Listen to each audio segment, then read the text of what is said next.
Big story, a clear effort to undercut the Supreme Court ruling on Roe versus Wade over the summer. The Department of Veterans Affairs planning to offer abortion access at VA hospitals across the country, marking the first time that VA doctors would be able to perform abortions on federal property. For more on this, I want to welcome in Oklahoma Senator and member of the Homeland Security and Finance Committees, James Lankford. Senator, good morning. Great to see you. Hey, good morning. Good to see you again, Rob. So here we go. You sent a letter to the Secretary of Veterans Affairs pointing out first that this is against the law and specifically that the VA is prohibited from providing abortions of any kind on federal property. What's your reaction to what the VA is trying to do? Yeah, the VA is not an abortion clinic. That's the most basic principle here. For 30 years, this has been federal law that the VA cannot perform abortions. So this is something that the most pro-abortion president in American history is trying to be able to push on America. He is obsessed with trying to have more abortions in America for whatever reason in his background here that he is obsessed with this. So my push is very simple. Follow the law. This is not hard. Follow the law at the border, follow the law in federal policy, follow the law at the VA. This has been clear from Congress for, as I said, 3 decades. So everything should be pretty straightforward. Okay, the Biden administration has predictably not come out and condemned this. If the VA does start performing, back alley abortions at clinics across the country, how does the Senate respond to that? Yeah, best way to be able to respond to this from Congress is actually to be able to obviously make it clear they're breaking the law, to challenge then what's called the Inspector General to be able to go in and evaluate this, and then third, to be able to step up with a cut in funding to the VA to say there are no funding that is allowed for it. Now, that is already clear in federal law, but for us to be able to make it clear to them as well. This is not cutting overall funding to VA.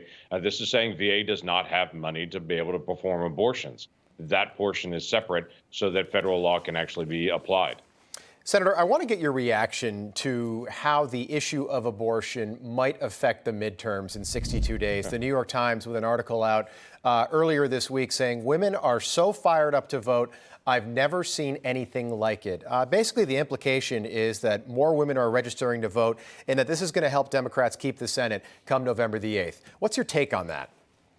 Yeah, my take on it, first and foremost, is this is about protecting the lives of children. So we get caught up in the political conversation about it. There are children in the middle of this conversation that they are most valuable in this. Second part of it is the New York Times assumes every woman is pro-choice, and that is not true by far. There's millions of American women that value the lives of every single child, and they speak out, and they're actually very engaged as well in this. So for all of these American women that are out there saying, I believe every child is valuable, that some children aren't disposable and some children are valuable, they're also stepping up to vote. They're also stepping up to be able to speak out. So this is a conversation the nation's going to have. The Supreme Court actually pushed this back out to the American people and said the court should not decide this. The American people should, and that's what's actually occurring now. Yeah, and by all estimates, it seems like a red wave is coming, certainly in the House. According to a Rasmussen poll out Monday, 65% of Americans, that's the highest number we've ever seen in history since they started polling, say the country is headed in the wrong direction. But then the Associated Press is picking up on this notion that abortion is going to swing the election, saying that the red wave could be crashing. GOP momentum slips as fall sprint starts. It started formally yesterday, day after Labor Day. Are you concerned about the Senate staying in Democrats' hands? I'm concerned based on the policies they would continue to be able to implement. We've seen the last 2 years and what happens in the country when Democrats have control of the Senate with the inflation, with the big spending, the tax increases. That's their playbook. So, yes, I'm concerned not just politically. I'm concerned about the future of the country. That's why I encourage people to step up and vote. When you deal with what's going to happen in November, it ultimately is about who shows up to actually participate. The national media is trying to be able to push this big narrative saying, oh, look, Biden is bouncing back. Everyone's now excited about Biden because he's giving away free money for student loans, and gas prices have only dropped down to 50% more than when he first came in. So all these things are just wishful thinking for all the national Democrats and all the national media that's out there trying to be able to run this.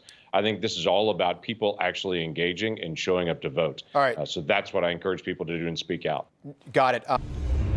Hey guys, it's Rob Carson. September is historically the worst performing month for the stock market, so you better be ready for it. The Fed continues to aggressively raise rates, and JP Morgan is forecasting another mega rate hike September the 21st. Is that why Jamie Dimon said an economic hurricane is coming our way?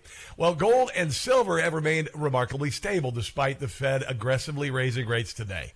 The Patriot Gold Group has a special incentive for Newsmax viewers. Huge!